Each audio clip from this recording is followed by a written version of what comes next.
पतित पावन तुम्हार बिन। तो हम लोग जो हमारे डिस्कशन कर रहे थे 6 एस्पेक्ट्स ऑफ लाइफ ट्रांसफॉर्मेशन, उसी को कंटिन्यू करेंगे अपने आज के सेशन में। तो हमने अपने पिछले जो डिस्कशंस थे उसमें यहाँ तक कवर कर लिया था कि एक बार की बात है, एक व्यक्ति पहाड़ों के ऊपर जाता है और पहाड़ों में एक औरत को देखता है पेड़ के नीचे बैठे हुए ध्यान मुद्रा में। जब उस औरत से पूछता है कि आप क्या कर रहे हो, तो वो कहती है कि वो 6 जानवरों को संभालने का प्रयास कर रही है। कौन है ये 6 जानवर? 2 हॉक्स जिनको ट्रेन करने की कोशिश कर रही है, 2 ईगल्स जिनको कुछ सिखाने की कोशिश कर रही है, एक खरगोश जिसको दिशा देने की कोशिश कर रही है, एक सांप जिसको शिष्टाचार सिखा रही है, एक गधा जिसको मोटिवेट कर रही है, और एक शेर जिसको काबू में करने का प्रयास कर रही है। आदमी बोलता है ये तो सब मुझे दिख ही नहीं रहे हैं, कहाँ है ये सब? तो वो औरत कहती है कि ये सब हमारे ही अंदर है। तो जो 2 बाज हैं वो क्या है? हमारा दृष्टिकोण, आंखें, विशेषकर हमारी देखने की क्षमता। तो हमने इसके ऊपर चर्चा करी थी कि संसार में प्रत्येक व्यक्ति में अच्छाई है बुराई है, प्रत्येक परिस्थिति में अच्छाई है बुराई है। प्रायः हम लोगों की बुराइयों के ऊपर ज़्यादा ध्यान देते हैं। जैसे आप सड़क के ऊपर जाइए और कहीं पे कुछ अच्छा काम हो रहा हो, आप सड़क के ऊपर जाइए और कहीं पे इस्कॉन के भक्त लोग हरिनाम संकीर्तन कर रहे हो, तो बहुत लोग नहीं जुड़ते हैं। लेकिन सड़क पे 2 लोग झगड़ा कर रहे हो, गाली गलौज चल रही हो, तो खूब भीड़ इकट्ठा हो जाती है। जैसे मुझे याद है, मैं एक बार कुंभ के मेले में था, उज्जैन में। उज्जैन में, नासिक में कुंभ लगा था। ये 2015 की बात है। तो हमारे इस्कॉन का भी वहाँ पे बड़ा पंडाल था। तो वहाँ पर मैं और मेरे कुछ फ्रेंड्स, हम लोग सोचे कि हम लोग डेली यहाँ पे ड्रामास करेंगे। तो वहाँ पे ढेर सारी भीड़ आती थी और हमारे पास में एक अफ्रीकन डिवोटीज़ का ग्रुप था। अराउंड 40 डिवोटीज़ थे अफ्रीका से। बहुत ज़बरदस्त कीर्तन करते थे ये लोग, ज़बरदस्त कीर्तन करते थे। तो हम लोग क्या करते थे कि ये लोग शाम को निकलते थे कीर्तन करते हुए, जाते थे 40, वापस आते थे 400। और सब लोग वापस आते थे। पंडाल में आते ही तुरंत जैसे ही ये लोग पंडाल में आते थे, हम अपना ड्रामा चालू कर देते थे। मेरी टीम ड्रामा करती थी 1 घंटे का, और फिर उसके बाद में 1 डेढ़ 2 घंटा कथा होती थी। तो हम लोग, जस्ट 1 मिनट, मेरी आवाज़ आप लोगों को क्लियर आ रही है? जी इज इट प्रभु जी, आ रही है। हाँ जी, क्लियर है। गुड? तो हाँ, तो हम लोग डेली डेली ड्रामास करते थे। फिर हम लोगों ने सोचा कि जब हम लोग स्ट्रीट्स पे हरि नाम करने जा रहे हैं तो भी कुछ ड्रामा करें। तो हम लोगों ने छोटे छोटे स्किट्स बनाए, नुक्कड़ नाटक बनाए कि कैसे लोगों को आकर्षित करें आध्यात्मिक मूल्यों की तरफ। लेकिन कोई इंटरेस्ट ही नहीं लेता था। हम लोग बड़े अच्छे अच्छे ड्रामास करते थे लेकिन लोग ही नहीं आते थे, इकट्ठा ही नहीं होते थे। आ जाओ बैठो। तो फिर फाइनली मुझे एक दिन आइडिया आया। तो मैं और मेरा एक मित्र था, उसका नाम था प्रभाकर। हमारा एक इस्कॉन में फार्म प्रोजेक्ट है पुणे के पास, वो वहाँ पे काम सेवा करता है। तो हम लोगों ने आपस में एक कुछ तो आइडिया लगा लिया, और अगले दिन जैसे ही हरिनाम चालू हुआ तो हम लोग खूब जोर जोर से झगड़ा करने लगे। ए क्या कर रहे हो, बकवास बंद करो, सब हल्ला गुल्ला लगा के रखा है। खूब झगड़ा, खूब झगड़ा। मैं चिल्ला रहा हूँ, वो चिल्ला रहा है, वो चिल्ला रहा है, मैं चिल्ला रहा हूँ, और एकदम 200 250 लोगों की भीड़ इकट्ठा हो गई वहां पे। और फिर हम लोगों ने उस झगड़ा करके एक ड्रामा बना लिया। तो वो इस्कॉन के बारे में उल्टा सीधा बोल रहा था, मैं उसके उत्तर दे रहा था। वो भक्ति के बारे में, सनातन धर्म के बारे में बोल रहा था, मैं उसका उत्तर दे रहा था। और 5-7 मिनट के बाद लोगों को पता चली ये तो ये लोग ड्रामा कर रहे हैं। और बहुत सुपर हिट था वो। मतलब every time we would do it, 100 150 200 लोग तो आराम से इकट्ठा, जहाँ झगड़ा चालू हुआ भीड़ इकट्ठा हो जाती थी। तो हमको समझ में आया, आप कुछ अच्छा काम करो तो लोग इंटरेस्ट नहीं लेते हैं, लेकिन झगड़ा करो तो लोग एकदम तुरंत ही जुड़ जाते हैं। झगड़ा देखने में लोगों को बड़ा इंटरेस्ट आता है। इसी तरीके से अभी कुछ ही दिनों पहले हमारे यहाँ कानपुर में एक बहुत बड़ा इस्कॉन का इंटरनेशनल कम्युनिकेशंस का कॉन्फ्रेंस हुआ था। जितने लोग कम्युनिकेशंस मीडिया वगैरह देखते हैं इकट्ठा हुए थे। हमारे ग्लोबल डायरेक्टर भी थे अनुत्तम प्रभु, तो मैं भी उसमें गया था। तो उसमें एक बहुत बड़े मीडिया पर्सनालिटी को हमने इनवाइट किया था हमको एड्रेस करने के लिए। तो वो मीडिया पर्सनालिटी से हमने ये पूछा था कि प्रभु जी एक बात बताइए, दुनिया में सैकड़ों अच्छे काम हो रहे हैं, सैकड़ों सैकड़ों अच्छे काम हो रहे हैं, लेकिन जब आप मीडिया को देखो, न्यूज़पेपर उठा के देखो, तो प्रायः केवल गंदगी ही गंदगी भरी होती है। न्यूज़पेपर में, मीडिया में केवल जो नेगेटिव न्यूज़ेज हैं वो नेगेटिव की नेगेटिव न्यूज़ेज ही भरी पड़ी रहती हैं। ऐसा क्यों? हाँ, अमन प्रभु कह रहे हैं झगड़े में भी एक तरह का रस होता है। दैट्स ट्रू, क्योंकि कृष्ण से ही आ रहा है ना झगड़ा करने की टेंडेंसी भी। तो तो मैंने उनसे बोला कि अरे ऐसा क्यों, आप लोग केवल नेगेटिव न्यूज़ ही क्यों दिखाते हो?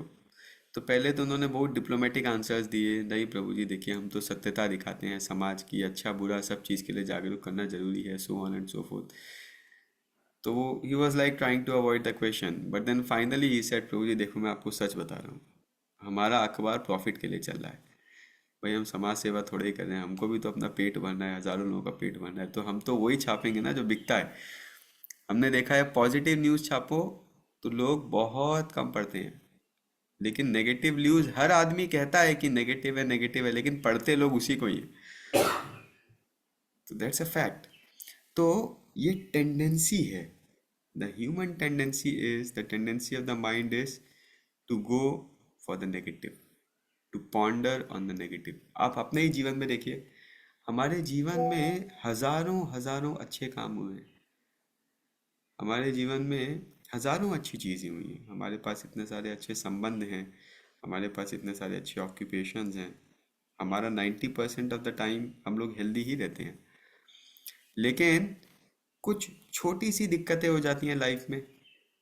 आपसे कभी कोई कुछ गलत कह दे, आपसे कभी कोई कुछ गलत कर दे, आपसे कभी कोई कुछ गलत बर्ताव कर दे, तो क्या होता है, हमारा माइंड उसी के ऊपर एकदम टिक करके रह जाता है। होता है नहीं होता है?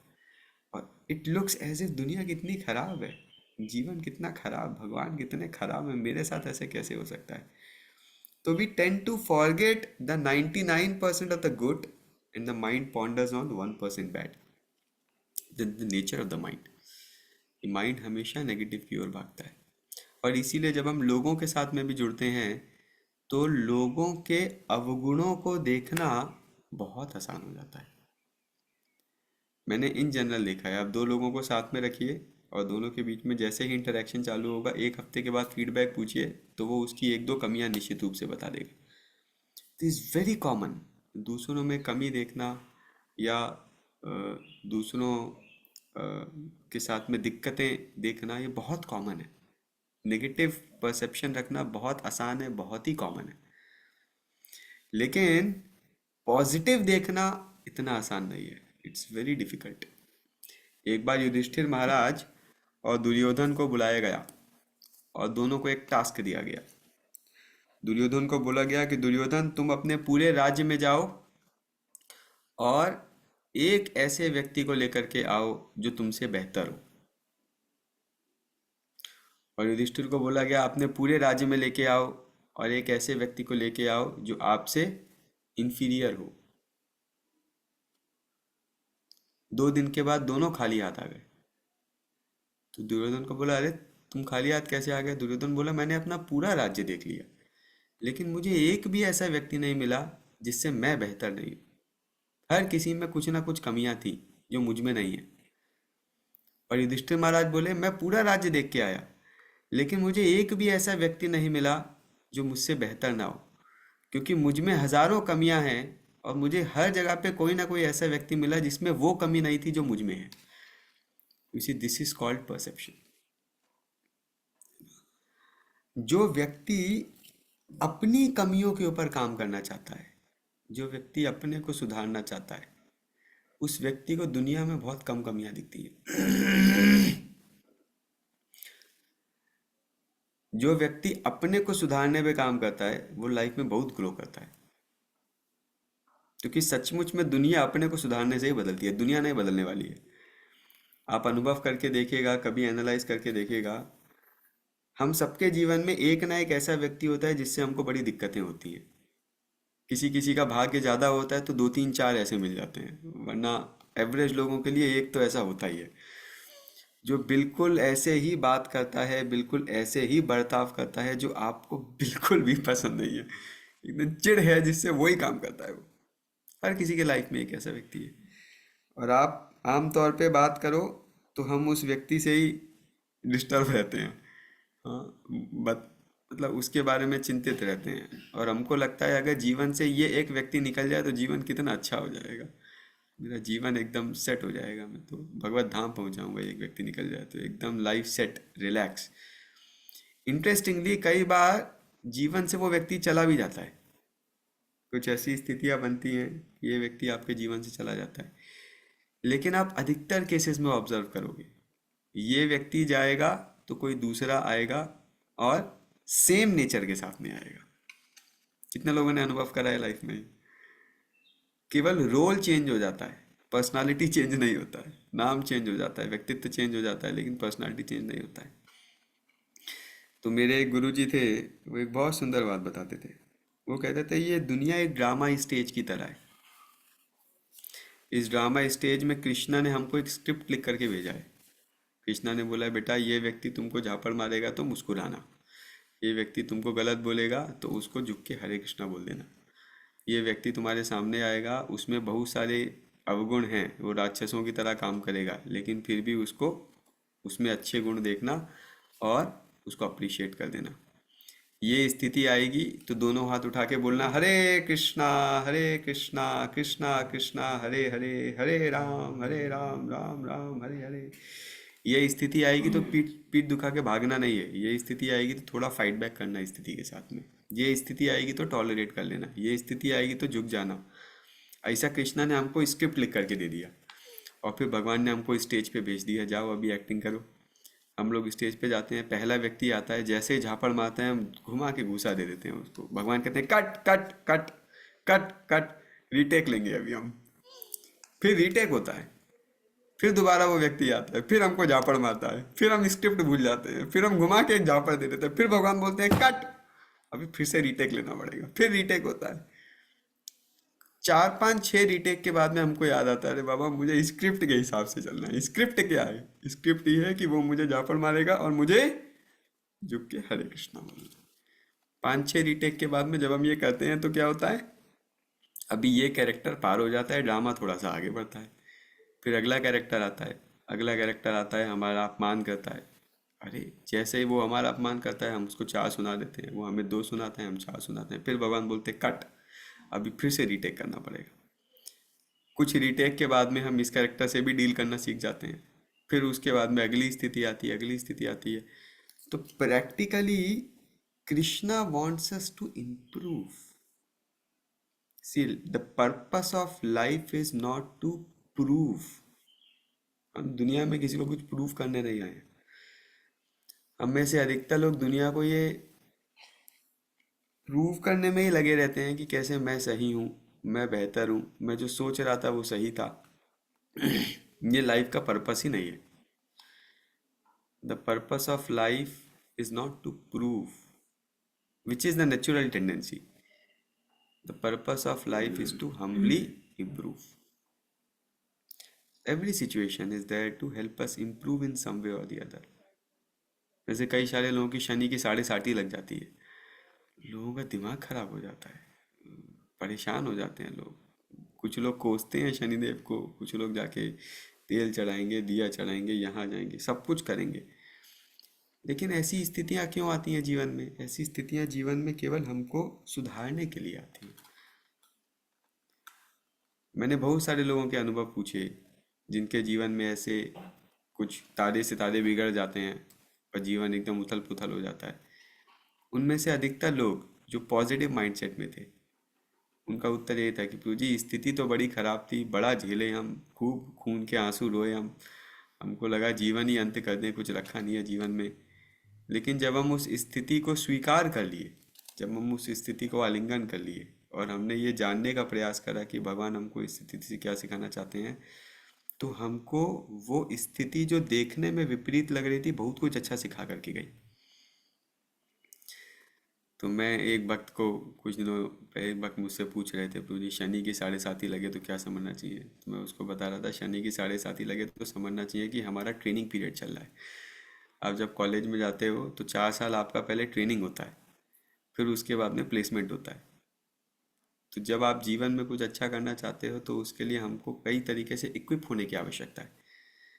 कई सारी गलत आदतें हैं जिनको छोड़ने की आवश्यकता है, और वो प्रोसेस को हम इस तरीके के जीवन की कठिनाइयाँ कहते हैं। तो one can be grateful even to such difficult situations. One can actually be grateful even to such difficult situations. और यही ब्रह्मा जी कहते हैं भागवतम में। आप लोग मेरे साथ में एक सुंदर श्लोक को पढ़ सकते हैं। This a beautiful verse from Shrimad Bhagavatam. तत्तेनुकंपाम, ब्यूटीफुल वर्स। ये तत्तेनु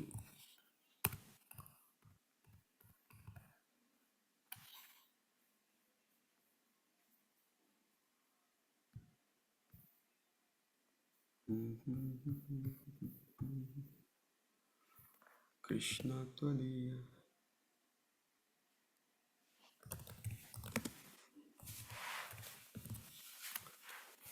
हाँ, इज अ ब्यूटीफुल वर्स। ये भागवतम के दशम स्कंद में आता है। भागवतम के दशम स्कंद के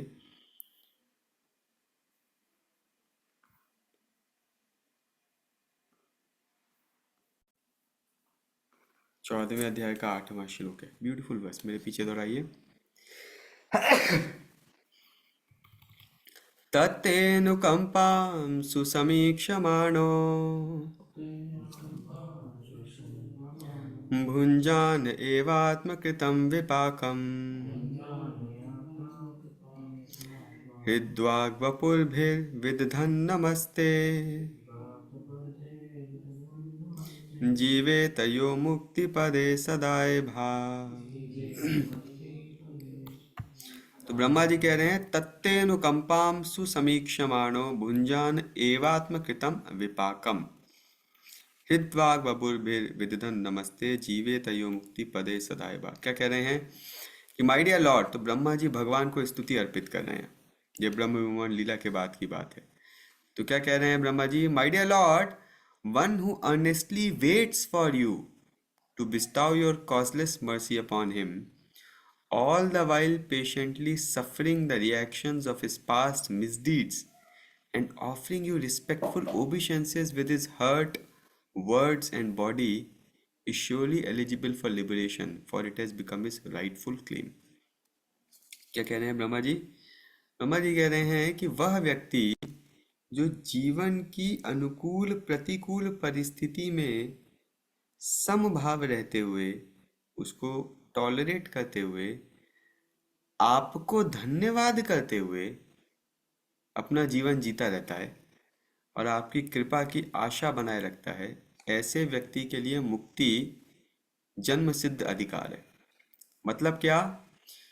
कि वह व्यक्ति जो जीवन की हर परिस्थिति, चाहे अनुकूल हो चाहे प्रतिकूल हो, उसको आपकी कृपा के रूप में देख पाता है, उसको आपकी योजना के रूप में देख पाता है,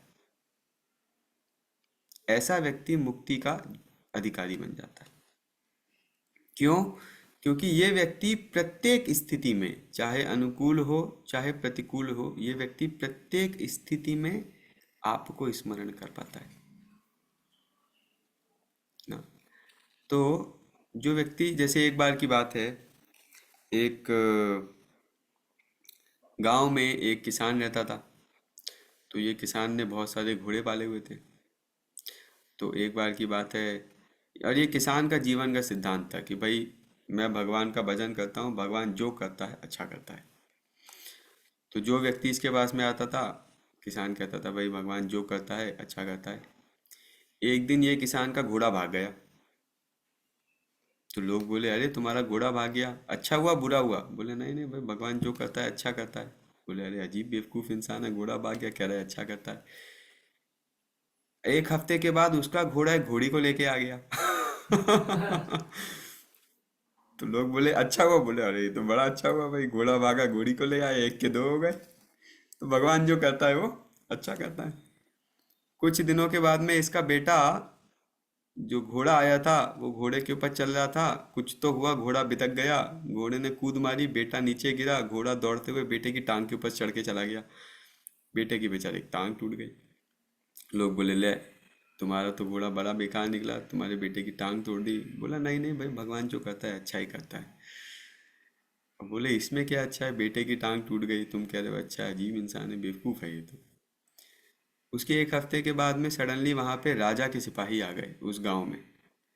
और राजा के सिपाही, राजा एक जंग लड़ने के लिए जा रहा था, और राजा के सिपाही उस जंग में सब नौजवानों की भर्ती कर रहे थे। लेकिन इसका बेटा बेचारा टांग तुड़ा के बैठा था, तो इसको छोड़ गए वो लोग। तो ये बोला, देखो भगवान जो करते हैं वो अच्छा करते हैं, लेकिन नहीं है। तो स्थिति अच्छी या बुरी एक बाहरी दृष्टिकोण से हो सकती है, लेकिन जो भगवान का भक्त होता है या जो भगवान पे विश्वास रखता है, जो भगवान से जुड़ा होता है, वो कभी भी स्थिति को अच्छे या बुरे में कैटेगराइज नहीं करता। ये कैटेगराइजेशन ही गलत है। हमारे अनुसार अच्छा क्या है? जो मुझे पसंद आए या जो मेरी योजना के अनुसार हो वो अच्छा है। और बुरा क्या है? जो मेरी योजना के अनुसार नहीं है या जो मुझे पसंद नहीं आए या जो मेरे मन को आनंद ना दे वो बुरा है। लेकिन ये डेफिनेशन ही गलत है।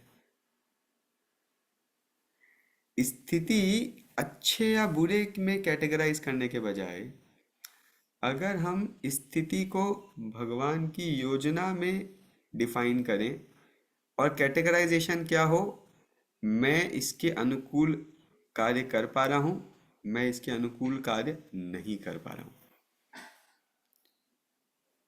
स्थिति का डेफिनेशन एक ही है। अगर मैं भगवान से जुड़ा हूं तो मुझे भगवान के माध्यम से आया है, भगवान से नहीं जुड़ा हूं तो मेरे कर्मों के फल के माध्यम से आया है। दो ही कॉज हो सकते हैं जीवन में, क्योंकि हम में से हर किसी का अनुभव है। हमारे लाइफ में अधिकतर समय होता वही है जो हमने सोचा नहीं था, और जो सोचते हैं वो कभी होता नहीं है। तो मतलब अगर हमारी इच्छा के विरुद्ध स्वयं एव ऑन इट्स ओन लाइफ के सिचुएशंस आ रहे हैं, तो मतलब कुछ तो कारण होगा। मैं तो कारण नहीं हूँ। अगर मैं कारण होता तो सब कुछ मेरी योजना के अनुसार चलता, लेकिन वो होता नहीं है, तो मतलब मैं कारण हूं नहीं। तो मैं कारण नहीं हूं तो फिर कारण कौन है? तो या तो कारण भगवान है। भगवान व्यक्तिगत रूप से तो कारण है ही, इनडायरेक्टली भी भगवान ही कारण है। तो भाई अगर भगवान के कोई शरणागत है, भगवान की भक्ति में लगा है, तो भगवान स्वयं इंटरफेयर करते हैं, भगवान कारण है। और अगर कोई भगवान की भक्ति में नहीं लगा हुआ है तो फिर भगवान प्रकृति के माध्यम से डील करते हैं, भाई हमारे कर्मों के अनुसार डील करते हैं, लेकिन भगवान ही कारण है। तो व्यक्ति स्थिति का डेफिनेशन एक ही है, क्या? ये भगवान की योजना के अनुसार मेरे जीवन में आया है। कैटेगराइजेशन क्या है? मेरा उसके प्रति रिस्पॉन्स क्या है? मैं अनुकूल या फिर फेवरेबली उसको एक्सेप्ट कर पा रहा हूँ और इम्प्रूव कर पा रहा हूँ, या मैं उसको रेजिस्ट कर रहा हूँ और अभी रीटेक के लिए तैयारी कर रहा हूँ। फिर रीटेक होगा, फिर वो स्थिति आने वाली है। That is how it is. अगर हम ये दृष्टिकोण रख सकते हैं, अगर हम ये दृष्टिकोण रख सकते हैं अपने प्रति, लोगों के प्रति, तो हम बहुत ही पीसफुली और सुखपूर्वक जीवन जी सकते हैं। जीवन में कोई भी स्थिति आए, कोई भी व्यक्ति आए, हम विचलित नहीं होंगे। Rather we will always learn how to deal with it and how to grow through it. This is a very very essential thing, like that. तो ये हमने चर्चा करी थी परसेप्शन के बारे में, कि how to learn to see others. जैसे मैंने कुछ भक्तों में से, आप में से कुछ लोगों को एक्सरसाइज भी दिया है कि आप लोग एक डायरी बना लो और डेली उस डायरी में 5 लोगों के बारे में अप्रिसिएशन लिखो। आपके आसपास के 5 लोग, या 5 लोगों के प्रति ग्रेटिट्यूड एक्सप्रेस करो, थैंक यू बोलो। हाँ, 5 लोगों के बारे में अप्रिसिएशन लिखो कि मैंने इस व्यक्ति में ये अच्छा गुण देखा, इस व्यक्ति में ये अच्छा गुण देखा, इस व्यक्ति में ये अच्छा गुण देखा, इस व्यक्ति में ये अच्छा गुण देखा, इस व्यक्ति में ये अच्छा गुण देखा। And over a period of time आप देखोगे आपका लोगों को देखने का दृष्टिकोण काफी हद तक बदल जाएगा, जो कि बहुत आवश्यक है। तो we have to train ourselves. ये ऑटोमेटिकली नहीं होने वाला है। हमको दूसरों के अवगुण या कमियां देखने के लिए कोई ट्रेनिंग की जरूरत नहीं है, वो बाय डिफॉल्ट हो जाता है। लेकिन हमको दूसरों की अच्छाइयाँ देखने के लिए थोड़ी ट्रेनिंग की ज़रूरत है। उसके लिए हमको काम करना पड़ेगा, हमको थोड़ा मेहनत करना पड़ेगा, हमको कॉन्शियसली एंडेवर करना पड़ेगा। आगे बताते हैं। ये समझना बहुत ज़रूरी है कि एक्चुअली भाई देखने वाला है कौन। क्योंकि हम अधिकतर स्थितियों को अपने मन के अनुसार देखते हैं तो दिक्कत हो जाती है, बुद्धि के अनुसार देखते हैं, अहंकार के अनुसार देखते हैं। तो फिर हमने चर्चा करी थी आत्मा की, सूक्ष्म शरीर की, जड़ शरीर की। ये हमने सब डिस्कशन पहले के सत्रों में कर रखा है। फिर हमने दूसरा देखा द ईगल्स। ईगल्स क्या है? ईगल्स हमारे हाथ हैं। हाथ मतलब हमारी एबिलिटीज। भगवान ने हमको बहुत सारी क्षमताएं दी हैं, हमको बहुत सारे संसाधन दिए हैं, हमको एबिलिटी टू एक्ट दिया है। हम इसको कैसे यूटिलाइज कर रहे हैं? हाँ, जैसे मैंने बताया एक चाकू होता है। एक चाकू डॉक्टर के हाथ में हो तो जान बचा सकता है, टेररिस्ट के हाथ में हो तो जान ले सकता है। इसी तरीके से हम में से बहुत सारे लोगों के पास में बहुत सारे संसाधन हैं, एबिलिटीज़ हैं। अगर हम उसको सही भावना, सही मूल्य के साथ में स्वीकार करेंगे तो वो हमारी जान बचा सकता है, बहुत सारे लोगों के जीवन में बहुत सकारात्मक परिवर्तन ला सकता है। नहीं करेंगे तो बहुत सारे लोगों के जीवन में बहुत नकारात्मक परिवर्तन भी ला सकता है। तो फिर हमने चर्चा करी थी the Joy of giving is greater than the Joy of getting. हम में से प्रत्येक व्यक्ति जीवन के हर गेम में प्रॉफिट ही देखता है। हम कुछ भी काम चालू करते हैं पहले देखते हैं अपना फायदा क्या। कोई भी रिश्ता बनाते हैं पहले देखते हैं अपना फायदा क्या। इवन भगवान के पास भी जाते हैं तो पहले देखते हैं अपना फायदा क्या। और उस भगवान के पास में जाते हैं जहाँ से प्रॉफिट मैक्सिमम मिलने वाला है। रिटर्न्स फास्ट हैं और प्रॉफिट मैक्सिमम है। Fastest ROI and maximum profit. कभी कभी एक जगह से जल्दी जल्दी प्रॉफिट नहीं मिलता तो हम चेंज भी कर लेते हैं, है कि नहीं है? कुछ लोग चालू करते हैं कृष्णा से, फिर देखते हैं अरे कृष्णा थोड़ा समय लगाते हैं, जल्दी कृपा नहीं देते हैं, तो फिर शंकर जी पे जाते हैं, फिर गणेश जी पे जाते हैं, फिर दुर्गा जी को जाते हैं, फिर संतोषी माँ को जाते हैं, फिर किसी और माँ के पास में जाते हैं, फिर धीरे धीरे करके राधे माँ के पास में पहुँच जाते हैं, फिर राधे माँ से पहुँचते पहुँचते साईं बाबा के पास में पहुँच जाते हैं। फिर उनको लगता है इनमें से कुछ काम नहीं कर रहा है, तो फिर कुछ लोग जीसस क्राइस्ट के पास में पहुँच जाते हैं। सब होता है, वी कीप चेंजिंग जहाँ से हमको जल्दी फायदा मिले। तो हमारा इवन स्पिरिचुअलिटी का भी डेफिनेशन प्रॉफिट लॉस कैलकुलेशन ही चलता रहता है। जैसे again a beautiful verse from Shrimad Bhagavatam. ये मेरे भागवतम के सबसे फेवरेट वर्सों में से एक है। और ये श्लोक कौन बोल रहे हैं? ये श्लोक बोल रहे हैं प्रहलाद महाराज। यदि दास्यसि मे कामान वरान त्वं वरदास्यसि। ब्यूटीफुल श्लोक। हम सभी को पता है कि भागवतम में प्रहलाद महाराज की कथा आती है। प्रहलाद महाराज भगवान के महान भक्त होते हैं और उनके पिता होते हैं राक्षसों के राजा, जिनका नाम है क्या? हिरण्यकशिपु।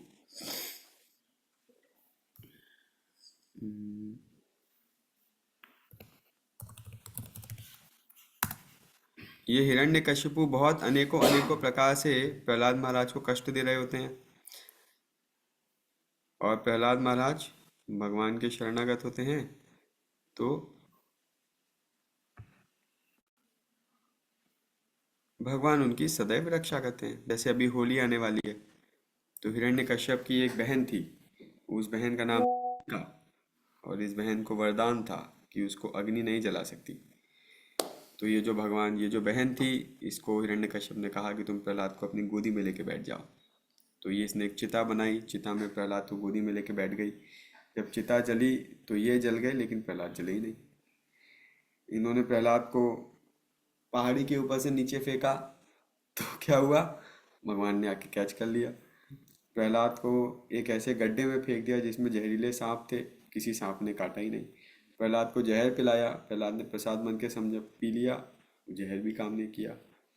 एक ऐसी गुफा में फेंक दिया जहाँ पागल हाथी थे, हाथियों ने आपस में खूब झगड़ा किया, प्रहलाद को खरोच भी नहीं लगी। तो हिरण्यकश्यप बड़ा परेशान हो गया, बोले प्रहलाद तुम्हारी रक्षा कौन कर रहा है? प्रहलाद बोले मेरी रक्षा वही कर रहा है जो आपकी रक्षा कर रहा है, जो सारे संसार की रक्षा कर रहा है, वो है भगवान विष्णु। और हिरण्यकश्यप का पारा आई, बोले विष्णु विष्णु लगा रखा है, कहाँ है तुम्हारा विष्णु? प्रहलाद बोले कहाँ है, कहाँ नहीं है, सब जगह पर तो है, यहाँ वहाँ जहाँ तहाँ सब जगह पर है। बोले अच्छा है, कहाँ है? ये खंबे में है क्या? तो बोलते हाँ खंबे में भी है। तो हिरण्यकश्यप जाता है, जोर से घूसा मारता है खंबे में, और जैसे ही खंबे में घूसा मारता है भयंकर आवाज आती है, एक शेर की गर्जना की आवाज आती है। इतनी भयंकर ये आवाज होती है कि लगता था सारे ब्रह्मांड के सतहों को तोड़ देगी। सब लोग, सब सागर उथल पुथल हो जा रहे हैं, सब जंगलों के पक्षी डर के मारे भाग रहे हैं, हाथी भाग रहे हैं, सब दिशाएं इधर उधर, पूरा तहलका मच गया। और फिर हिरण्यकश्यप देखता है कि उसमें से भगवान नरसिंह देव प्रकट होते हैं। हाँ, आधा शेर आधा मनुष्य नरहरि के रूप में भगवान आते हैं और प्रहलाद की रक्षा करने के लिए हिरण्यकश्यप का वध कर देते हैं। ये कथा मैं विस्तार में बताऊंगा कुछ समय के बाद। तो जब प्रहलाद का वध कर देते हैं, जब हिरण्यकश्यप का वध कर देते हैं भगवान नरसिम्हा, तो भगवान लेकिन नरसिम्हा बहुत गुस्से में होते हैं।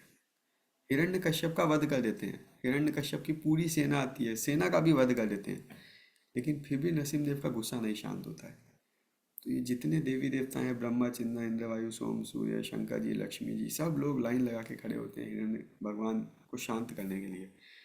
लेकिन भगवान शांति नहीं हो रहे हैं। ब्रह्मा जी स्तुति अर्पित करते हैं तो ब्रह्मा जी की स्तुति सुन के और गुस्सा हो जाते हैं नरसिम्हदेव कि तुम फालतू फालतू वरदान देते रहते हो। तो ब्रह्मा जी पीछे हो जाते हैं। शंकर जी स्तुति चालू करते हैं तो शंकर जी की स्तुति सुन के भी गुस्सा हो जाते हैं, शंकर जी से शांत नहीं होते हैं।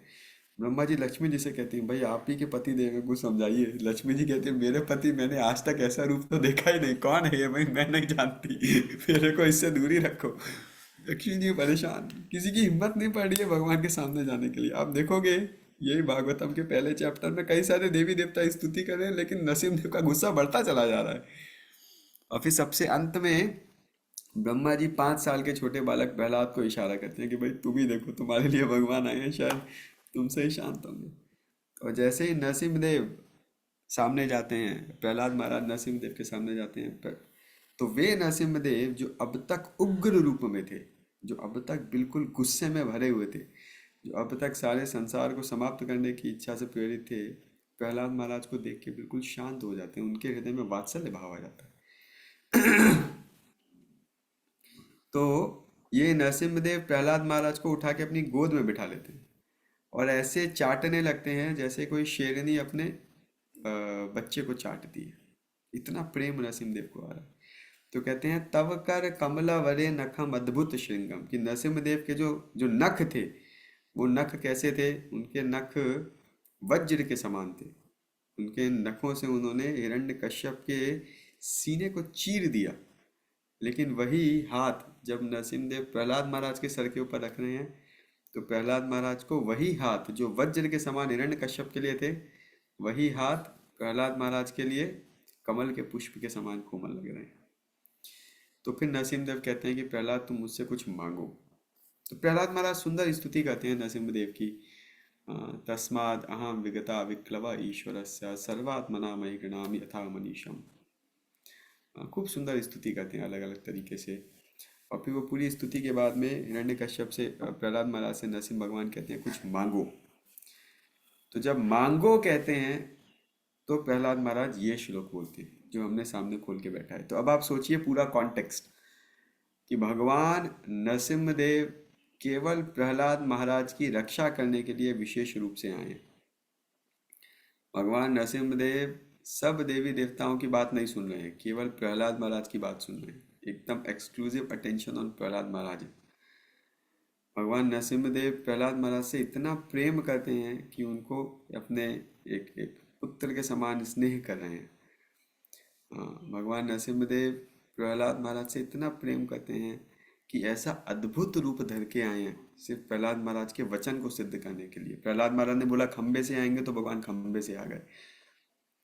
अब ये प्रहलाद महाराज से कह रहे हैं कुछ मांगो।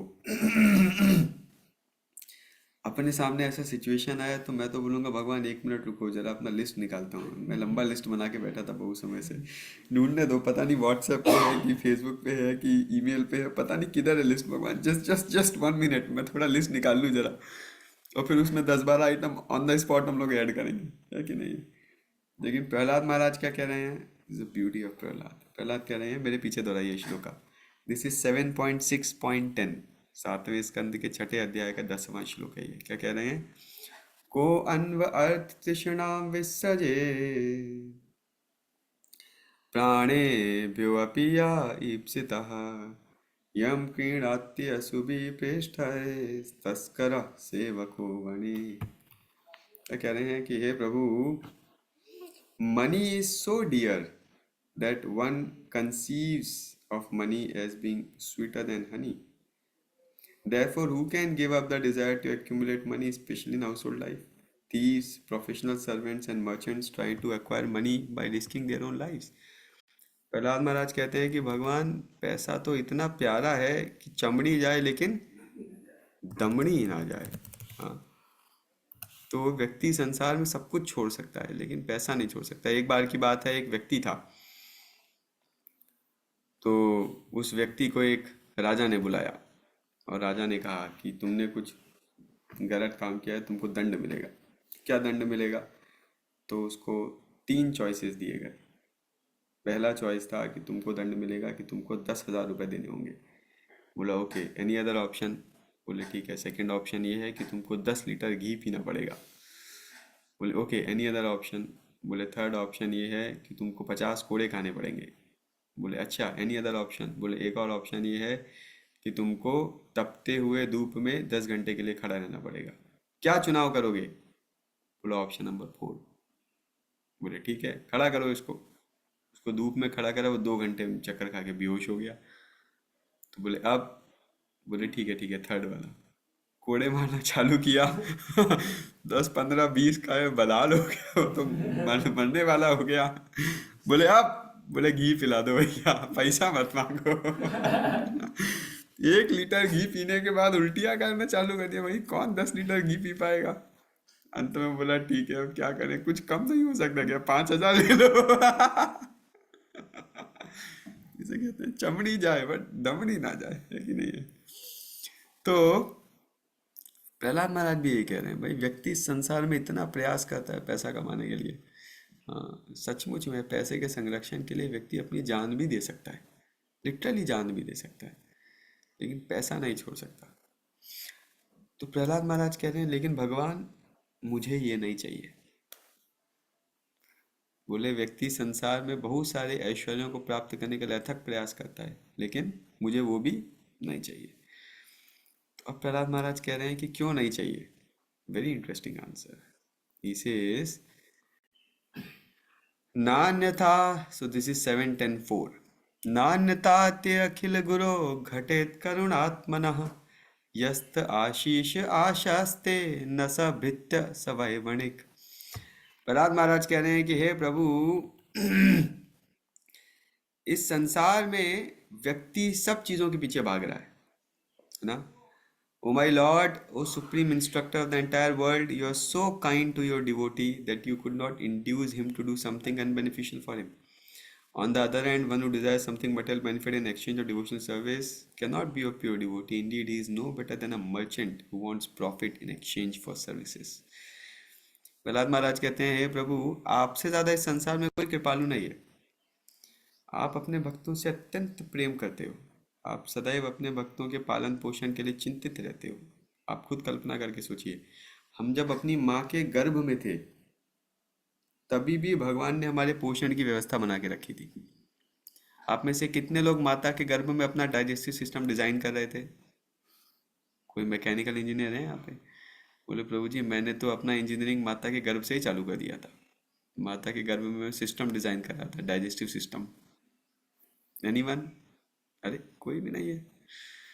अच्छा, यहाँ पे कितने लोग ऐसे हैं जो जिनकी माता उनका डाइजेस्टिव सिस्टम डिजाइन कर रही थी? चलो आप नहीं करे, ठीक है, किसी की माता कर रही थी क्या? अरे माता भी नहीं कर रही थी।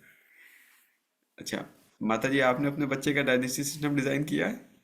नहीं ना। अच्छा, कितने लोग हैं जिनके लिए डॉक्टर ये काम कर रहा था? डॉक्टर साहब बैठे थे टेंशन लेके, इसका डाइजेस्टिव सिस्टम डिजाइन करना है। अरे तो फिर किया किसने? आपने किया नहीं, माँ ने किया नहीं, डॉक्टर ने किया नहीं, तो फिर किया किसने? किसने किया? भगवान ने किया। और आपके, अच्छा कितने लोग रिक्वेस्ट किए थे जब आप अपनी माता के गर्भ में थे? तो कितनी माताएं मंदिर आई थी भगवान से प्रार्थना करने, भगवान मेरा बेटा गर्भ में है, अब इसका डाइजेस्टिव सिस्टम बना दीजिए। किसी माँ ने भी ऐसा नहीं किया। भगवान को पूछे बिना, भगवान को पूछना नहीं पड़ा, कृष्ण को पूछे बिना कृष्ण ने हमारे पोषण की व्यवस्था बना के रखी है कि नहीं है? इंटरेस्टिंग। इस संसार में आने के पहले से भगवान हमारे लिए सब व्यवस्था बना के रखे हैं।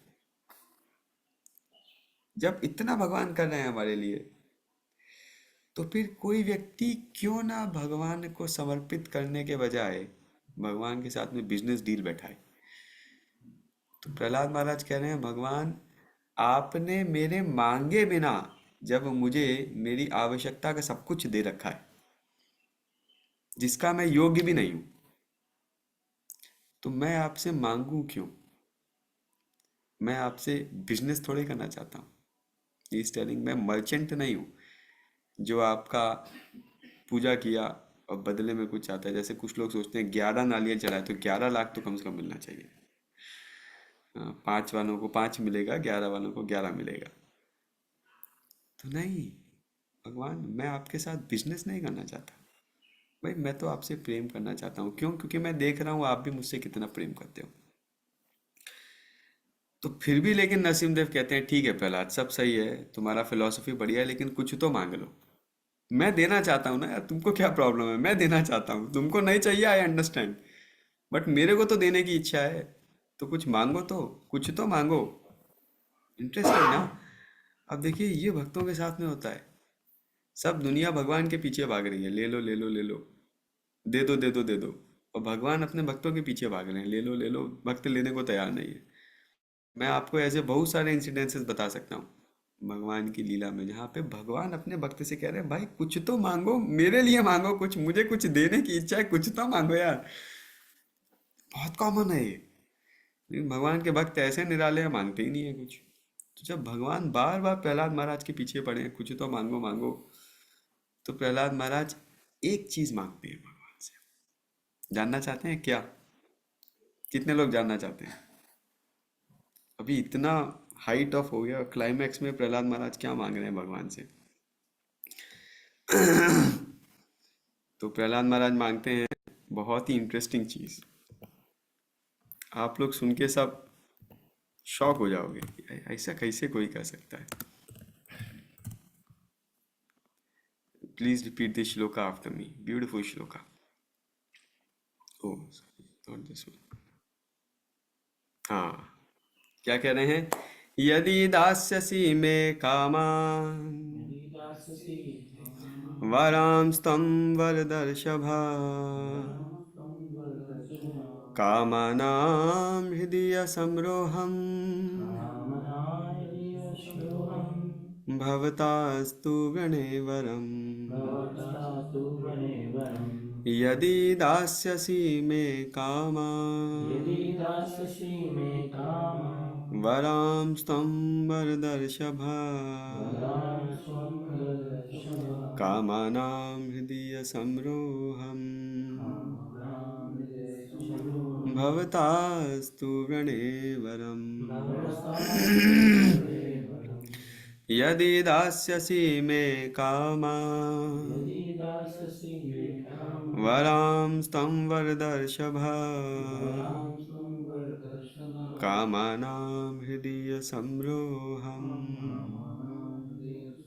भवतास्तु गणे वरम्। तो प्रहलाद महाराज कह रहे हैं, यदि दास्यसि मे कामान, हे भगवान वरदर्शभ। आप कौन हैं? आप वरद ऋषभ हैं। ऋषभ मतलब शेर, द बेस्ट। और किसमें बेस्ट? वरद। आप वरदान देने वालों में नंबर 1 हो। You are the best among those who can give benedictions. आप वरदान देने वालों में सबसे उत्तम हो। और मैं क्या हूं? अगर आप मुझे अपना दास मानते हो, ये वरदान देने वालों में सर्वोच्च, अगर आप मुझे अपना दास मानते हो, तो मुझे केवल एक वरदान दो। क्या वरदान?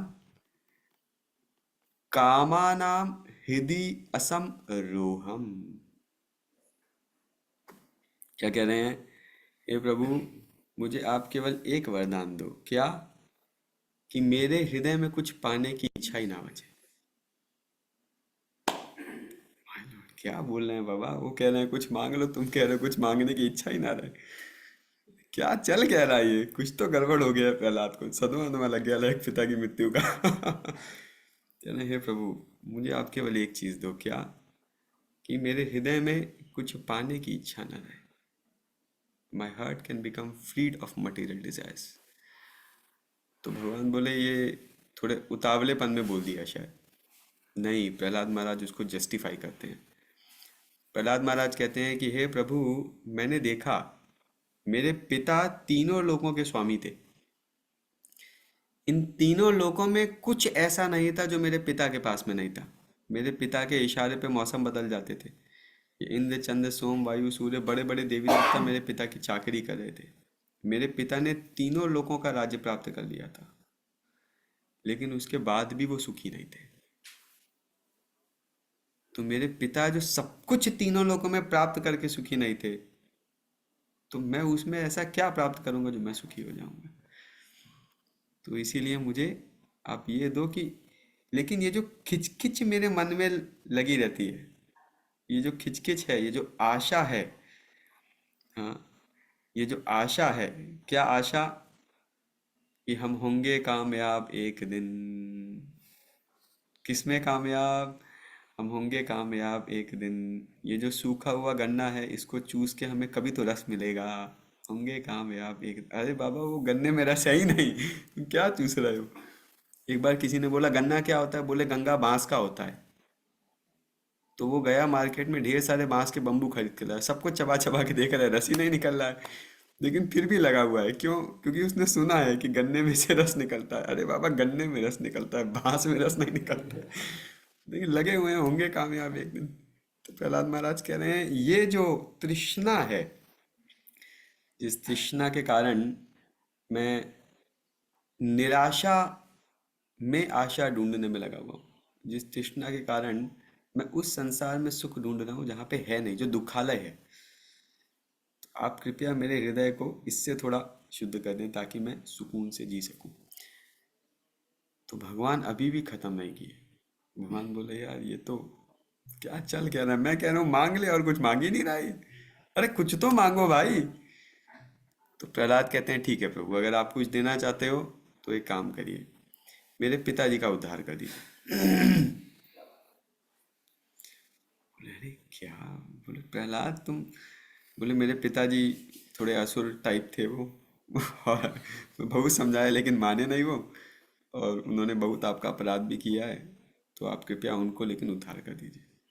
अब देखिए, हिरण्यकश्यप ने प्रहलाद को जान से मारने के कितने प्रयास किए, लेकिन फिर भी प्रहलाद का हृदय देखिए। प्रहलाद हिरण्यकश्यप के प्रति भी करुणा का भाव रखे। ये होता है एक भक्त का हृदय, है ना। कई बार दो भक्तों के बीच में असमझ हो जाती है तो दोनों एक दूसरे से फोन पे बात करना बंद कर देते हैं। होता है कई बार हमारे बीच में भी, दो लोगों में असमझ हो जाती है, फोन पे बात नहीं करेंगे, झगड़ा हो जाता है, शक्ल भी नहीं देखेंगे इनके। अभी बताता हूँ, इनको मौका आने दो, मैं बताऊंगा, मेरे भी दिन आएंगे। देखिए प्रहलाद महाराज को देखिए, जो व्यक्ति उनको जान से मारने का प्रयास किया, प्रहलाद महाराज उसी के लिए भगवान से प्रार्थना करने की इनका उद्धार कर दो। लेकिन भगवान भी कम नहीं है। भगवान को लगा चलो पहली बार मेरे को भी मौके पे चौका मारने का मौका मिला है, छोड़ूंगा नहीं। भगवान बोले प्रहलाद निश्चिंत रहो, तुम्हारे पिता क्या, क्योंकि तुम मुझे इतना प्रिय हो, मैं तुम्हारे 21 पीढ़ियों का उद्धार कर दूंगा। 21 पीढ़ियां मतलब तुम्हारे पहले की 10 पीढ़ियां, तुम और तुम्हारे आगे की भी 10 पीढ़ियों का उद्धार। और बोलो। और ये सत्य है। जो भगवान का महान भक्त होता है, जैसे मैं आज सुबह बता रहा था, हम सबको बड़ी चिंता होती है कि हमारे सगे संबंधी माता पिता लोग स्वस्थ रहें। माता पिता को चिंता होती है हमारे बच्चे स्वस्थ रहें, अच्छा पढ़ाई करें, भौतिक रूप से सब संपदा हो, सब कुछ हो। लेकिन हमको ये चिंता नहीं होती है कि आध्यात्मिक जीवन में भी स्वस्थ रहें। हम अपने माता पिता को अस्पताल जाने से बचाने के लिए कितना प्रयास करते हैं, अपने बच्चों को अस्पताल जाने से बचाने के लिए कितना प्रयास करते हैं, लेकिन अपने माता पिता बच्चों को नरक जाने बचाने से लिए कुछ प्रयास नहीं करते हैं। है कि नहीं है? तो लेकिन प्रहलाद महाराज से कह रहे हैं भगवान कि तुम मेरे भक्त हो, सबका उद्धार। बोले लेकिन कुछ और मांग लो। तो पिता के लिए मांगा, यार अपने लिए कुछ तो मांगो, कुछ कुछ तो मांगो भाई। तो प्रहलाद महाराज एक अंतिम प्रार्थना करते हैं भगवान से। क्या कहते हैं? भगवान ठीक है, अगर आप मुझे कुछ देना ही चाहते हैं तो आप मुझे ऐसा वरदान दीजिए कि मैं सदैव सदैव के लिए इस संसार में रहूं।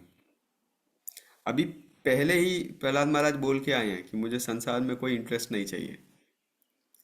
हाँ, प्रहलाद महाराज एक और प्रार्थना में कहते हैं कि भगवान मुझे संसार में किसी चीज का डर नहीं है। आपका ये जो विकराल रूप है, ऐसे शेर के जैसे बड़े बड़े दांत, आपकी जो जो बाल हैं, शेर की क्या होती है, मूछें होती है शेर की, दाढ़ी तो होती है, और जो बाल होते हैं शेर के, वो भी भयंकर इतना, मेन मेन बोलते हैं उसको प्रभु जी। हिंदी में मेन बोलते हैं, इंग्लिश में जो भी बोलते होंगे। Main main. तो वो भी एकदम इतना भयंकर, भगवान के आंख एकदम सूर्य के समान तेजस्वी थे, भगवान दहाड़ रहे तो चारों दिशाओं में सब लोटपोट हो रहे थे, इतना बुरी हालत हो रही थी। तो भगवान इतना भयंकर रूप लगाए थे, पूरा मुंह के ऊपर खून ही खून था, हिरण्यकश्यप की अंतड़ियों को निकाल के माला के रूप में भगवान ने पहना हुआ था, हाथों में सब खून ही खून लगा हुआ था, इतना भयंकर रूप था नरसिंहदेव का। प्रहलाद महाराज बोले लेकिन मुझे आपके इस रूप को देख के डर नहीं लग रहा है। तो बोले मैं किसी चीज़ से नहीं डरता, मैं संसार में केवल एक ही चीज़ से डरता हूँ। किससे? बोले मैं संसार में उन लोगों के संग से डरता हूँ जो इस संसार में भौतिक भोग विलास की इच्छा से ओतप्रोत है। I only fear the association of materialists. क्यों? क्योंकि उससे मेरे भी हृदय में बीमारी आ जाएगी। तो फिर भगवान कहते हैं यार कुछ तो मांगो। तो प्रहलाद कहते हैं ठीक है, आप मुझे एक वरदान दीजिए। क्या? कि मैं इस संसार में तब तक के लिए रह सकूं, मैं तब तक के लिए संसार में रहना चाहता हूं जब तक इस संसार में एक भी ऐसा व्यक्ति हो जो आपकी भक्ति में नहीं लगा हुआ है। और मैं संसार में रह के ऐसे सब लोगों को आपकी भक्ति में प्रेरित करना चाहता हूँ। मतलब प्रहलाद महाराज पहले बोले मुझे संसार में कोई इंटरेस्ट नहीं है, फिर बोले हृदय में कोई भौतिक इच्छा भी नहीं चाहिए, फिर बोले मुझे तो एक्चुअली संसार में डर लगता है, लेकिन अंत में क्या कह रहे हैं कि मैं इसी संसार में रहना चाहता हूँ। कब तक? जब तक एक भी ऐसा व्यक्ति हो जो आपसे नहीं जुड़ा है, जो आपकी भक्ति में नहीं लगा है। क्यों? उसको असिस्ट करने के लिए, उसको फैसिलिटेट करने के लिए, to bring him back to you. अभी बहुत हो जाता है नरसिंहदेव से एकदम, मतलब अभी क्या इतना हृदय फटे रहा है नरसिंहदेव का, क्या चल क्या रहा है, प्रहलाद तो एकदम अलग ही लेवल पे चल रहा है। तो फिर अंत में नरसिंहदेव प्रहलाद महाराज को खूब ब्लेसिंग्स देते हैं और प्रहलाद महाराज को राजा बना देते हैं राक्षसों का। कब तक के लिए? अगले हजारों साल के लिए राक्षसों का राजा बना देते हैं। और फिर प्रहलाद महाराज को खूब ब्लेसिंग्स देते हैं और फिर नरसिंहदेव चले जाते हैं। So why I was telling this, एक जनरल मानसिकता क्या है? जनरल मानसिकता है कि हम जितना ज़्यादा लेंगे, जितना ज़्यादा प्राप्त करेंगे, जितना ज़्यादा एक्यूमुलेट करेंगे, जितना ज़्यादा एक्सप्लॉइट करेंगे, जितना ज़्यादा अपनी इच्छाओं को पूरा करेंगे, उतना ज़्यादा सुखी होंगे। लेकिन ऐसा होता नहीं है। अगर ऐसा होने वाला होता तो हम सब सुखी होते, क्योंकि हम लाखों जन्मों से अपनी इच्छाओं को पूरा कर रहे हैं। लेकिन the equation is exactly opposite. हम जितना ज़्यादा निस्वार्थ भाव से देंगे कृष्ण को, संसार को, उतना ही ज़्यादा हम सुखी हो पाएंगे। क्योंकि हमारी प्रकृति बीइंग सेल्फलेस है, बीइंग सेल्फिश नहीं है। हम जितना ज़्यादा सेल्फिशनेस की ओर जाएंगे, कुछ भी कर लें एड़ी चोटी का दम लगा के सुखी नहीं हो पाएंगे, क्योंकि हम अपनी प्रकृति के विपरीत जा रहे हैं।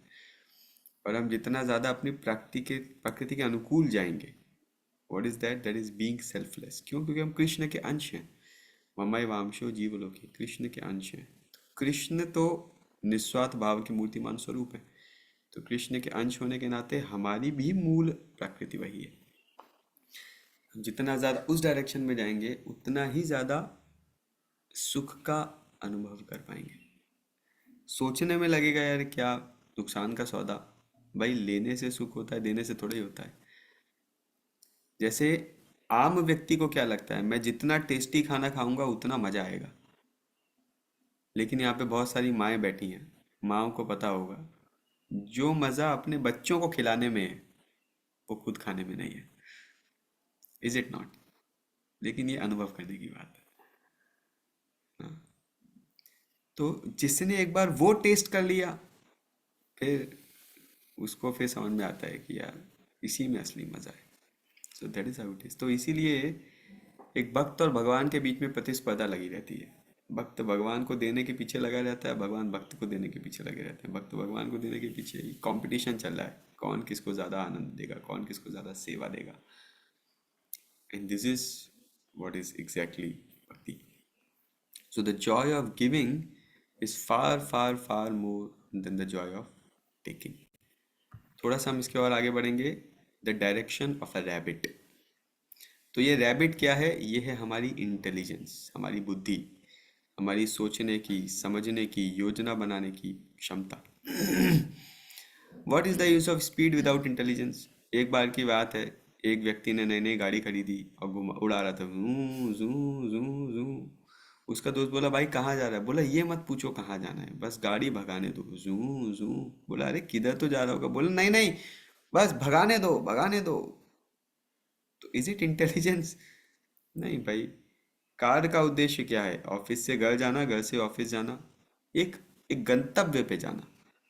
लेकिन अगर हम केवल भगाने के लिए ले रहे हैं, कुछ समय के लिए आनंद दे सकता है, लेकिन this not the goal, this not the right use of it.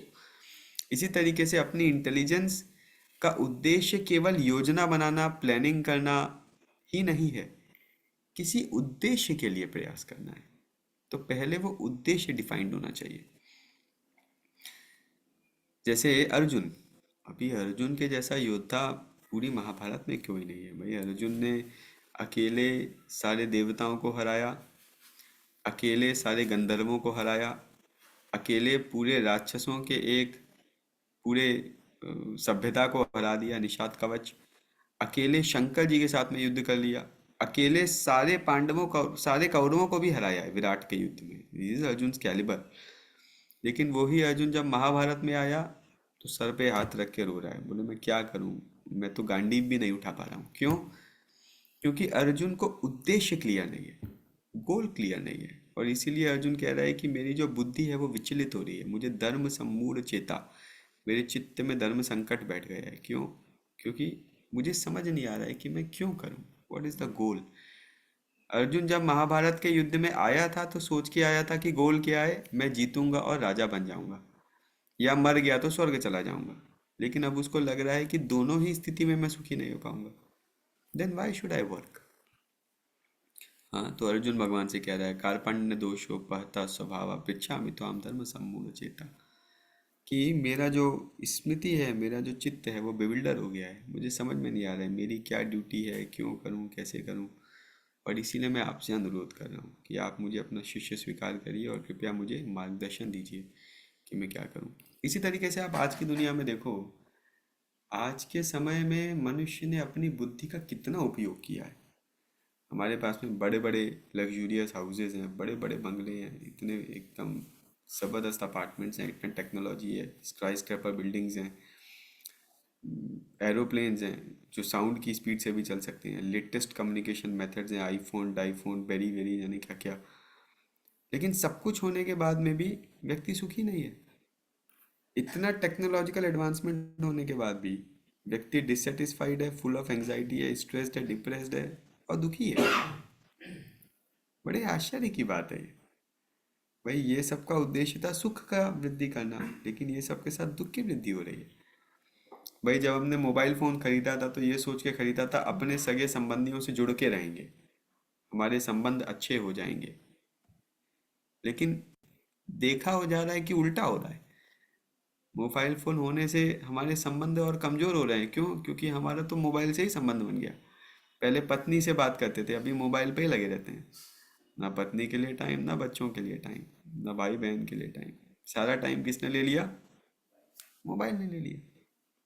And it's a fact. तो इंटरेस्टिंगली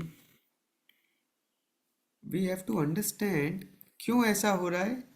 क्योंकि जो बुद्धि का उपयोग किया गया वो दिशा सही नहीं थी। जब दिशा सही नहीं है तो मिसडायरेक्टेड इंटेलिजेंस है। जैसे मार्टिन लूथर किंग बहुत सुंदर एक बात कहते हैं। वो कहते हैं हमारी सभ्यता इतनी विशेष है कि हमारे पास में डायरेक्टेड मिसाइल्स हैं, लेकिन सिविलाइजेशन मिसडायरेक्टेड है। हमारे मिसाइल को पता है कि टारगेट क्या है, लेकिन पूरी सभ्यता को नहीं पता कि टारगेट क्या है। भाई क्या जीवन का उद्देश्य है, सब भेड़ चाल चल रहे हैं। लेकिन बुद्धि सबको दिया है भगवान ने, तो बुद्धि सब दनादन लगा रहे हैं, लेकिन किस चीज के लिए लगानी है वो नहीं पता है, और इसीलिए अंत में हमको वो नहीं मिल रहा है जो हम प्राप्त करना चाहते हैं, है ना। तो इसीलिए ज्ञान प्राप्त करना बहुत जरूरी है ना। सही तरीके से ज्ञान को प्राप्त करना बहुत जरूरी है। तो मैं अपने अगले सत्र में इसी के ऊपर चर्चा करूंगा कि ज्ञान को प्राप्त करने का सही तरीका क्या है। How can we get the right knowledge, how can we get the complete knowledge, how can we get the proper knowledge. तो ताकि हमारी जो इंटेलिजेंस है, ये जो खरगोश है, ये दौड़े तो लेकिन सही दिशा में दौड़े, है ना। कैसे इसको दिशा दिखाएं। हरे कृष्णा।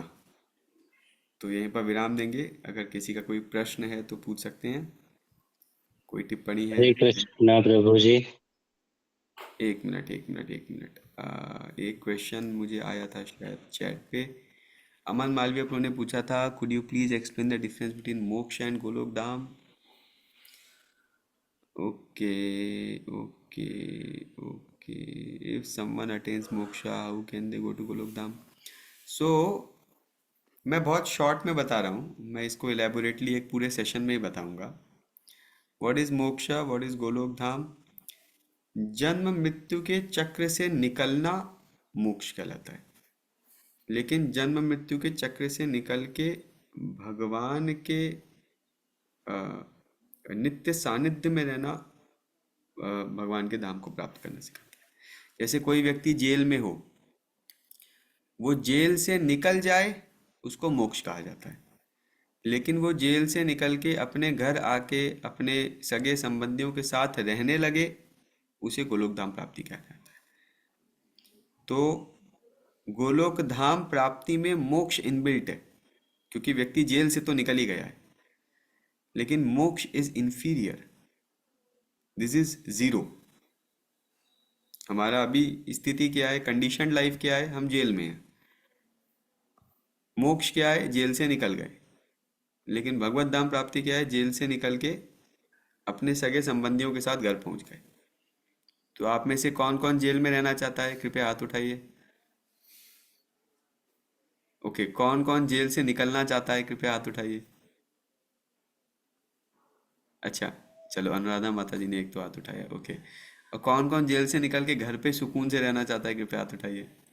हाँ, तो हम सबको गोलोक धाम जाना है कि नहीं है। You see, you can always understand, love is always greater than peace. प्रेम शांति से ज्यादा होता है।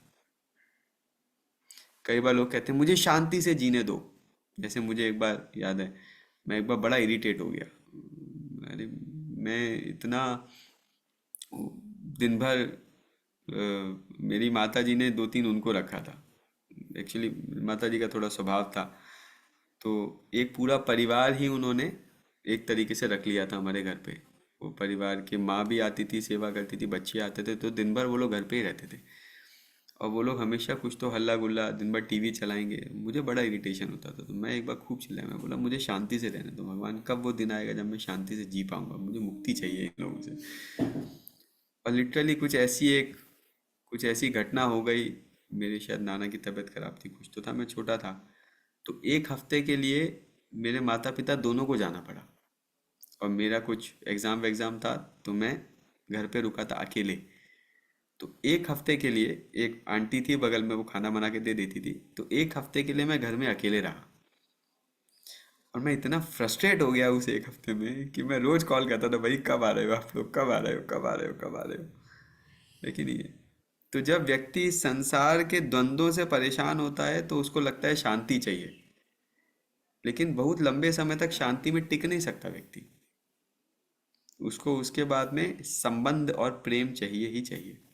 क्योंकि इसीलिए जो ज्ञानी या योगी होते हैं ना, जो ज्ञान योग या जो ज्ञान या योग का पथ है, वो पथ क्या है कि संसार में इतना फ्रस्ट्रेशन है, संसार से बाहर निकलो किसी तरीके से, फ्रस्ट्रेट हो गए हैं। और इसीलिए कई बार जो ज्ञानी और योगी होते हैं वो संबंधों से बहुत डरते हैं। वो कृष्ण की लीलाओं को पसंद नहीं करते हैं, वो कृष्ण के भक्तों के साथ संबंध को भी अप्रिशिएट नहीं करते हैं। उनको बस शांति शांति शांति चाहिए। क्यों? क्योंकि इतना फ्रस्ट्रेट हो गए हैं वो दुनिया में कि उनको लगता है अरे अब संबंधों में नहीं पड़ना है दोबारा। लेकिन वो ये नहीं समझ पाते हैं कि भगवान और भगवान के भक्तों के बीच में जो संबंध है वो आध्यात्मिक संबंध है। भौतिक संबंध जब स्वार्थ को केंद्र में रख के बनाया जाता है तो कष्ट का कारण बनता है। लेकिन आध्यात्मिक संबंध जो निस्वार्थ प्रेममयी सेवा को केंद्र में रख के बनाया जाता है वो आनंद का कारण बनता है। लेकिन उनको ये अनुभव है नहीं, तो वो क्या बोलते हैं, वो बोलते हैं हमको बस छुटकारा दे दो। लेकिन जो भगवान के भक्त हैं, जिनको इस आध्यात्मिक आनंद का अनुभव है, वो केवल संसार से छुटकारा नहीं चाहते हैं, वो भगवान के नित्य धाम में, भगवान की नित्य लीला में प्रवेश चाहते हैं। Like that. ठीक है, तो ये मैंने शॉर्ट में बताया है। मैं इसको इलेबोरेटली एक पूरे सेशन में डिस्कशन करूंगा, कभी आगे मौका मिलेगा तो। प्रभु जी, आ, आज के डिस्कशन पे एक क्वेश्चन है मेरा। एक मिनट एक मिनट एक मिनट एक मिनट। मेरी पिता की तरह किसी का वध ना करे आप, शायद ये भी मांगा था प्रहलाद ने, क्या मैंने सही सुना है? नहीं, भागवतम में तो ऐसा नहीं लिखा है। भागवतम में अच्छा, ऐसा तो नहीं शायद वो जो प्रभु जी उनके मतलब सभी पीढ़ियों का उद्धार किया, वो अपनी पीढ़ियों के लिए शायद ऐसा कुछ मांगे थे। शायद मैं गलत सुना हूँ जो भी। है। हाँ, नहीं नहीं, ऐसा नहीं, ये शायद हाँ। व्हाट्सएप संहिता से आया होगा। अच्छा। अच्छा प्रभु जी, मेरा आज के डिस्कशन पे क्वेश्चन है। जैसा आपने बताया कि मैं किसी मतलब और से भी भगवान ले ने। लूँ क्वेश्चन, एक्चुअली बहुत सारे और भी डिवोटीज हैं, आपको मैं बिल्कुल प्रभु जी। देखते हैं। Anyone else has any questions, comments? और किसी का कोई opinion, feedback, comment, question?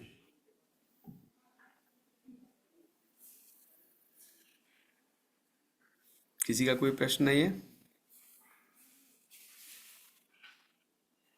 Okay, I think एक प्रश्न शायद मुझे चैट में और आया था।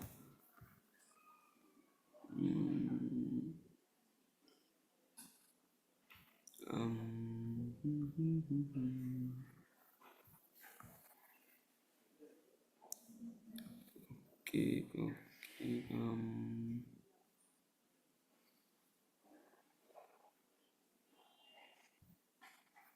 ओके ठीक है। यस अमन प्रभु, बताइए। जी प्रभु जी, जैसा आपने बताया कि भगवान स्क्रिप्ट बना रखे हैं, और हम्म। उसमें ये है कि अगर कोई हमें मतलब थप्पड़ मारता है तो हमें हरे कृष्णा बोलना है।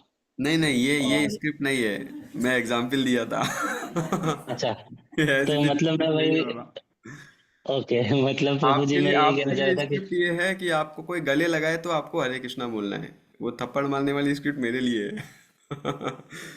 ओके प्रभु जी, मैं जस्ट एक एक्चुअली हाँ तो। एग्जाम्पल दिया, मैं जस्ट एक एग्जाम्पल दिया। द एग्जाम्पल इज कि इस संसार में हमको जो भी परिस्थिति आए, what is the purpose of this world? इस संसार का उद्देश्य क्या है? इस संसार का उद्देश्य सुख या दुख का अनुभव करना नहीं है। इस संसार का उद्देश्य सुख या दुख से बचना भी नहीं है। इस संसार का उद्देश्य प्रत्येक परिस्थिति में कृष्ण का स्मरण करना है। That is the purpose of this world. So that we have to understand.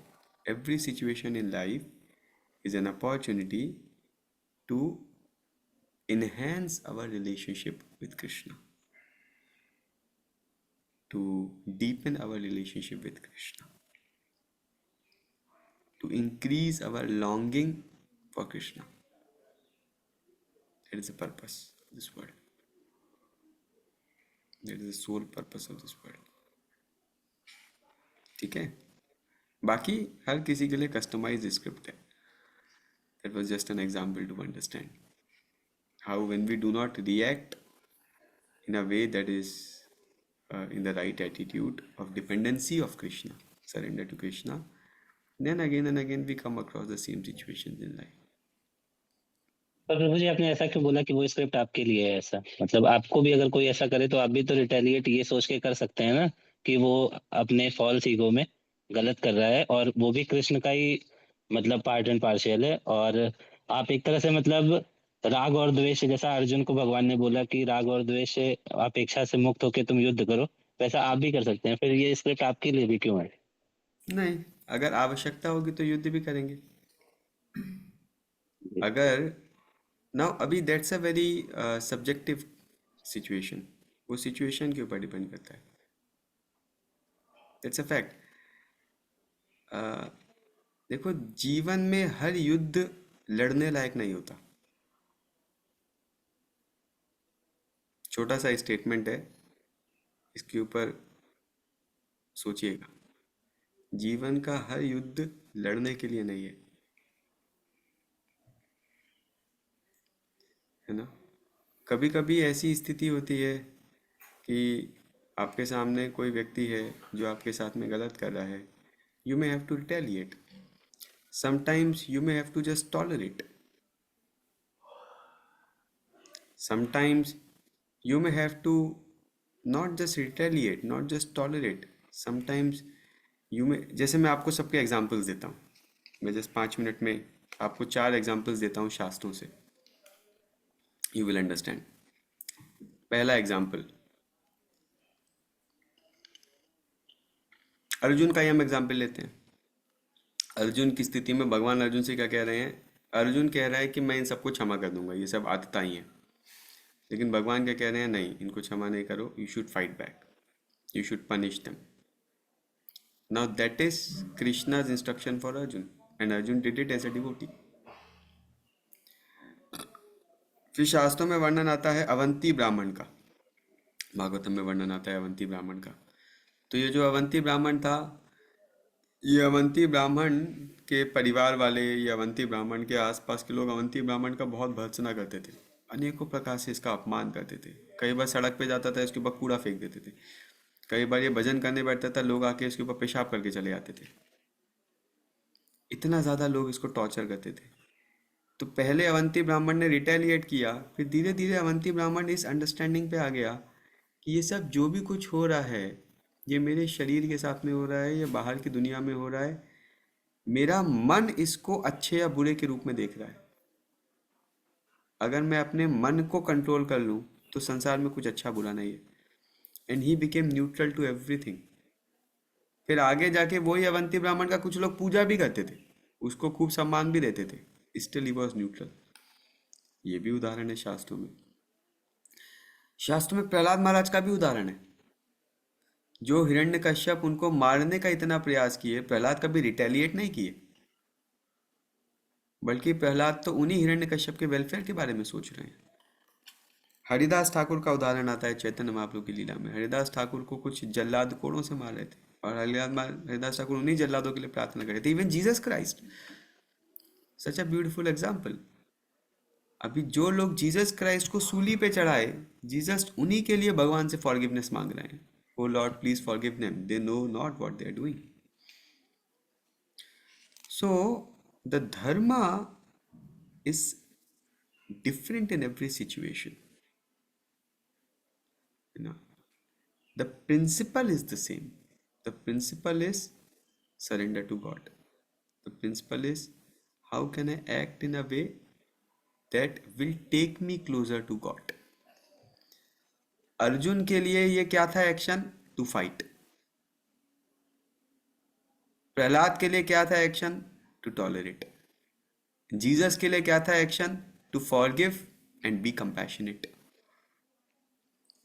तो जिनको इसेंस पता है, essence is what, how should I act in a way that takes me closer to God and takes others, that I can help others also come closer to God.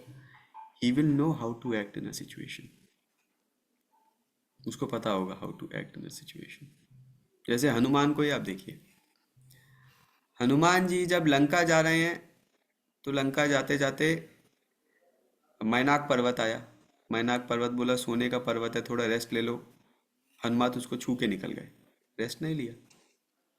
Hanuman आगे गए तो शुरुसा आई।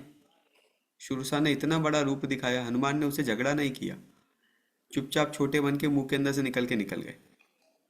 थोड़ा और आगे गए तो वो राक्षसी आई जो परछाई पकड़ लेती थी, हनुमान ने उसको युद्ध करके वध कर दिया।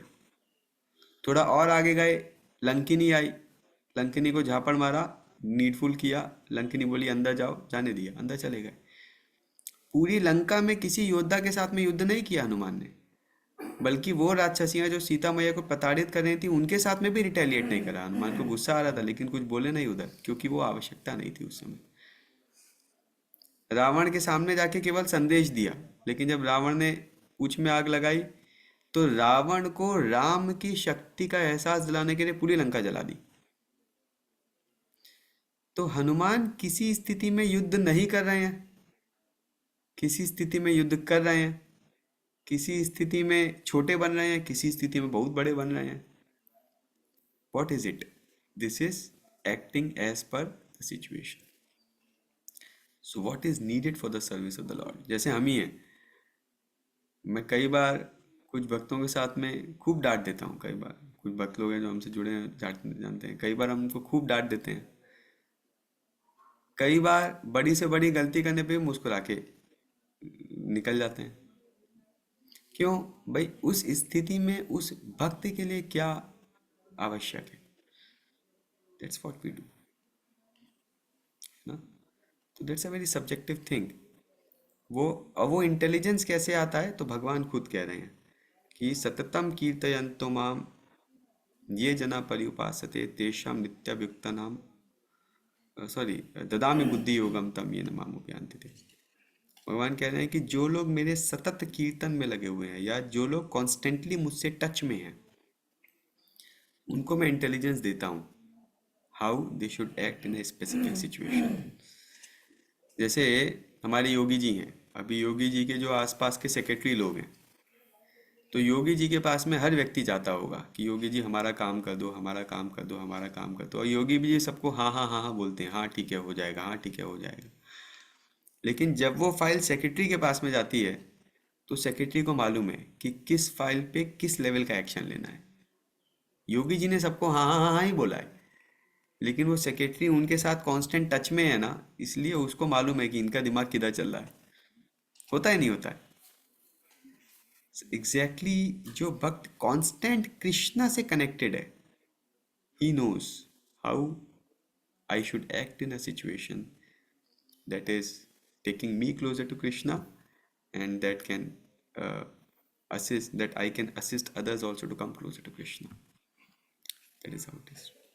That is the principle. तो हमको उस पे काम करना है, increasing our absorption in Krishna, increasing our um, uh, increasing our remembrance of Krishna. The intelligence will come. और इसीलिए हमको जीवन में गुरु की आवश्यकता होती है। तो गुरु का मतलब क्या है? गुरु का मतलब वो व्यक्ति है जो भगवान से कनेक्टेड है, जो भगवान के चिंतन में इतना फिक्स्ड है कि he can understand how to act in this situation, है ना। यही गुरु का दायित्व है। ठीक है अमन ब्रो? ओके जी प्रभु जी। चलिए, सो विल स्टॉप हेयर। 3:45 हो गया है। Thank you so much all of you for joining. तो हमारे नेक्स्ट सेशन में हमारे आशुतोष भी उसको रिवाइज करने वाले हैं। Will meet next week and take on our discussion of how to gain knowledge, है ना। We going to have discussion on how to gain knowledge. ठीक है, thank you so much. Hare Krishna. Srila Hare Prabhupada Krishna Prabhu. जय। श्रीमद् भगवद गीता की जय। Hare Krishna.